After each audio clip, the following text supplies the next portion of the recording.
depths of geological time, long before human civilization was carved into stone, Earth was a very different stage, a world inhabited by giants. This is not a fairy tale, but an echo, the resounding echo, the lost age. An era when life on our planet reached sizes almost beyond imagination. From land to sea, colossal creatures ruled this world, leaving behind fossil traces that whisper stories of their magnificence. They stand as living proof of one of nature's most ambitious evolutionary experiments ever conducted by nature itself. Their story is one of size, strength, and extreme adaptation. Yet the greatest question is not whether they existed, but why. Why did nature, in its boundless wisdom, choose to think big? To find the answer, we must journey back across hundreds of millions of years to a world strange, yet fundamentally connected to our own. A journey to uncover the secrets behind ancient gigantism.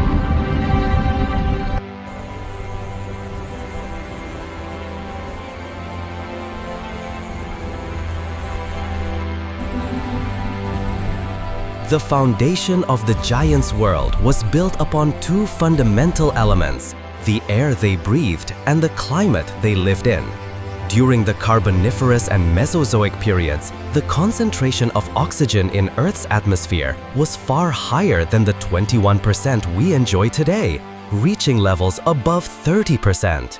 This abundance of oxygen acted like superfuel for metabolism, allowing simpler respiratory systems, such as those found in insects, to sustain much larger bodies.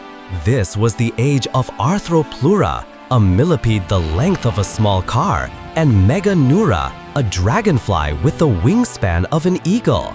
Beyond oxygen, a warmer climate and high levels of carbon dioxide created a paradise of vegetation. Vast forests of giant ferns and fields of cycads stretched endlessly, providing an almost limitless food source for herbivores. This abundance of energy became the driving force behind evolution toward massive size. Nature had set the perfect stage: rich air, stable temperatures, and an endless buffet.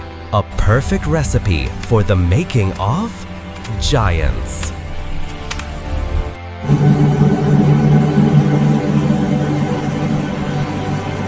In nature's grand theater, every advantage sparks a response. The growth in herbivore size was not a monologue, but a tense dialogue with their predators.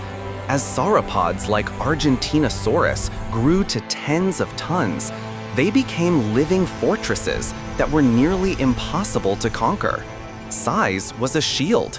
For any predator, taking down a giant weighing as much as 10 adult elephants was an almost impossible task. Evolution, in turn, demanded the hunters to keep up. Thus emerged apex predators like Gigantosaurus and Tyrannosaurus rex. They were not only massive, but also armed with deadly biological weaponry, teeth as sharp as daggers, jaws with bone-crushing power, and intelligent hunting strategies. This was an evolutionary arms race.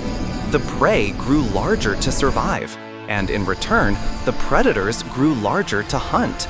A brutal yet beautiful cycle of cause and effect, pushing the boundaries of biology to its very peak. Becoming a giant isn't just about eating a lot. It's an extraordinary feat of biological engineering. How can a body support tens of tons of weight without collapsing under its own gravity? The answer lies in a brilliant piece of structural innovation. The sauropod dinosaurs, for instance, evolved bones that were both strong and lightweight, many of them filled with internal cavities, much like the structure of a honeycomb. This design provided maximum strength with minimal weight. Beyond that, they possessed an incredibly efficient respiratory system, far superior to that of mammals.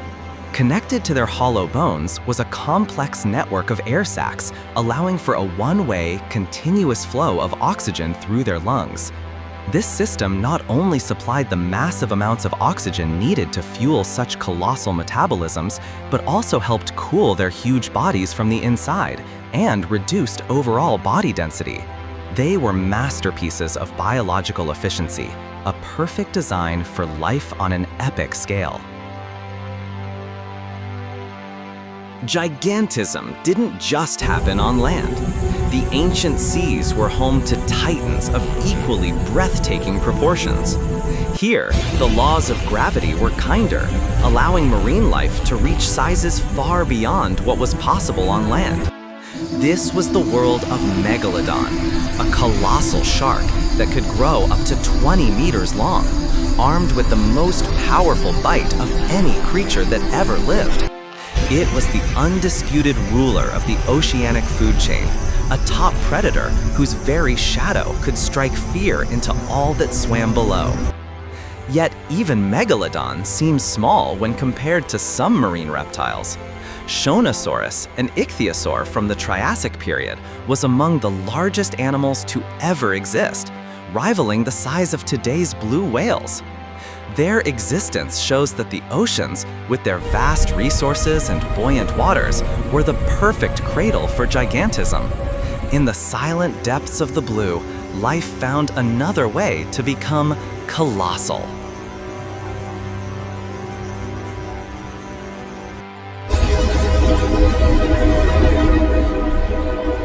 Even the skies were once conquered by giants.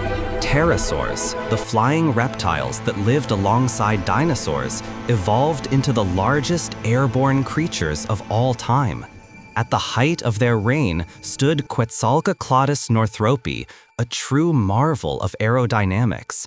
With a wingspan of over 11 meters, rivaling that of a small fighter jet, it redefined the limits of biological flight.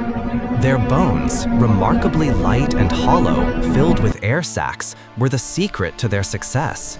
Yet their lifestyle remains an enigma. Were they aerial hunters, swooping down on prey from above, or terrestrial stalkers, like enormous storks, using their wings to vault into the sky? Whatever the truth may be, the existence of Quetzalcoatlus serves as a reminder that evolution's drive to become massive could transcend every realm: land, sea, and air.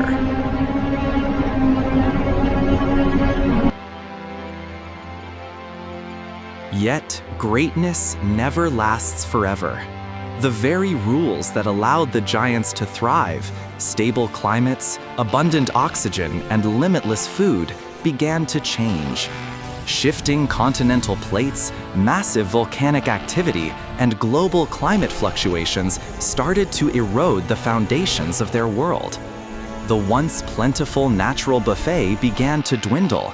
Vast forests shrank, replaced by harsher, less fertile landscapes. And then the curtain truly fell. 66 million years ago, a 10-kilometer-wide asteroid struck Earth with the power of billions of atomic bombs. The impact unleashed a chain of global catastrophes: a nuclear winter that blocked out sunlight, acid rain that poisoned the oceans, and wildfires that consumed continents. The planet's food chains collapsed in an instant. In this new, cold, and dark world, being a giant was a death sentence.